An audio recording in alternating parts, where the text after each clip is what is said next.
ಭಾರತದ ಮೇಲೆ ದಾಳಿಯನ್ನ ಆರಂಭಿಸಿದೆ ಪಾಕಿಸ್ತಾನ ಸೇನೆ. ಭಾರತೀಯ ಸೇನೆ ಗಡಿಯ ಆಚೆಯಲ್ಲಿ ಗುಂಡಿನ ಮೊರೆತ ಕೇಳಿ ಬರ್ತಾ ಇದ್ದು ಮತ್ತೊಮ್ಮೆ ಭಾರತದ ಮೇಲೆ ಪಾಕಿಸ್ತಾನ ದಾಳಿಯನ್ನ ಮಾಡೋದಿಕ್ಕೆ ಮುಂದಾಗ್ತಾ ಇದೆ.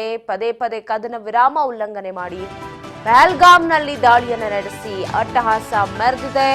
ಈಗ ಮತ್ತೊಮ್ಮೆ ಭಾರತದ ಮೇಲೆ ದಾಳಿ ಆರಂಭಿಸಿದೆ. ದುರಾಜ್ ನ್ಯೂಸ್ನ ಎಕ್ಸ್ಕ್ಲೂಸಿವ್ ಸ್ಟೋರಿ.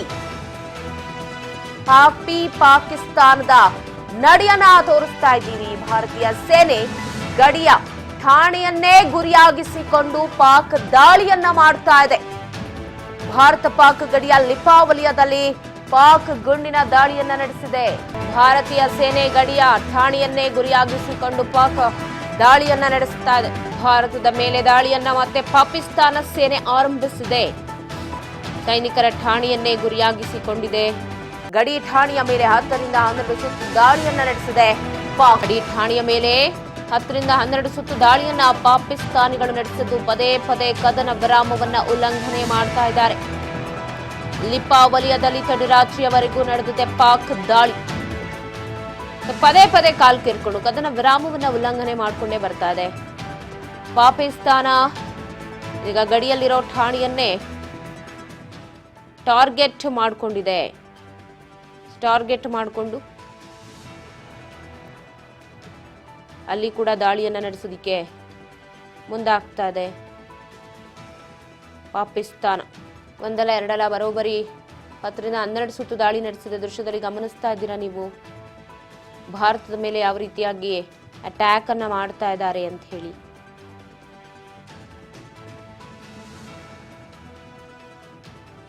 ನಿರಂತರವಾಗಿ ದಾಳಿಯನ್ನ ಎಸಗ್ತಾ ಇದ್ದಾರೆ, ದಾಳಿ ಮಾಡ್ತಾ ಇದ್ದಾರೆ ಪಾಕಿಸ್ತಾನಿಗಳು. ಇದೀಗ ಮತ್ತೊಮ್ಮೆ ಗುಂಡಿನ ಸದ್ದು ಕೇಳಿ ಬಂದದ್ದು. ಗುಂಡಿನ ದಾಳಿ ನಡೆದಿರುವುದು.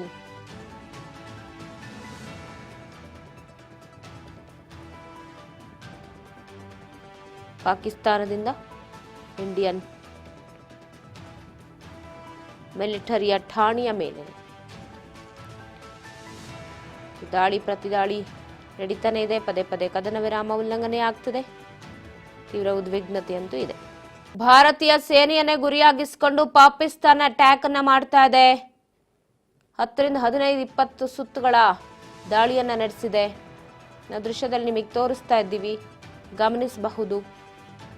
ದಾಳಿ ಯಾವ ರೀತಿ ಆಗಿದೆ. ಇಂಡಿಯಾ ಫ್ಲಾಗ್ ಅನ್ನ ಕೂಡ ನೀವಲ್ಲಿ ಗಮನಿಸಬಹುದು. ಅಂದ್ರೆ ಇಂಡಿಯಾ ಮೇಲೇನೆ ದಾಳಿಯನ್ನ ನಡೆಸಿರುವುದು ಅನ್ನೋದಕ್ಕೆ ಪದೇ ಪದೇ ದಾಳಿಯನ್ನ ನಡೆಸ್ತಾ ಇದೆ. ಈಗ ಮತ್ತೆ ಗುಂಡಿನ ಮೊರೆತ ಕೇಳಿ ಬಂದಿದೆ. ಪಾಕಿಸ್ತಾನ ಕಾಲ್ ಕೆರ್ಕೊಂಡು ಬರ್ತಾ ಇರುವುದು. ಠಾಣೆಯನ್ನೇ ಗುರಿಯಾಗಿಸಿ ಈಗ ಮತ್ತೊಮ್ಮೆ ದಾಳಿಯನ್ನ ನಡೆಸಿದೆ. ಭಾರತದ ರಾಜತಾಂತ್ರಿಕ ಯುದ್ಧಕ್ಕೆ ಬೆದರಿಕೆ ಹಾಕಿರುವುದು. ಪಾಕ್ ಮಿಲಿಟರಿ ಕಾರ್ಯಾಚರಣೆಗೆ ಸಜ್ಜಾಗಿದೆ. ಭಾರತ ಸೇನೆಗೆ ಪರಮಾಧಿಕಾರವನ್ನ ಪ್ರಧಾನಿಯವರು ಕೊಟ್ಟಿದ್ದಾರೆ. ಅಂದ್ರೆ ಫ್ರೀ ಹ್ಯಾಂಡ್, ಏನು ಬೇಕಾದ್ರೂ ಮಾಡ್ಕೊಳ್ಳಿ ಅಂತ ಹೇಳಿ ಫ್ರೀ ಹ್ಯಾಂಡ್ ಕೊಟ್ಟಿದ್ದಾರೆ. ಸೇನೆಗೆ ಪರಮಾಧಿಕಾರವನ್ನ ಕೊಟ್ಟಿದ್ದಾರೆ ಮೋದಿ. ಮಿಲಿಟರಿ ಕಾರ್ಯಾಚರಣೆಗೆ ಭಾರತ ಸಜ್ಜಾಗಿದೆ.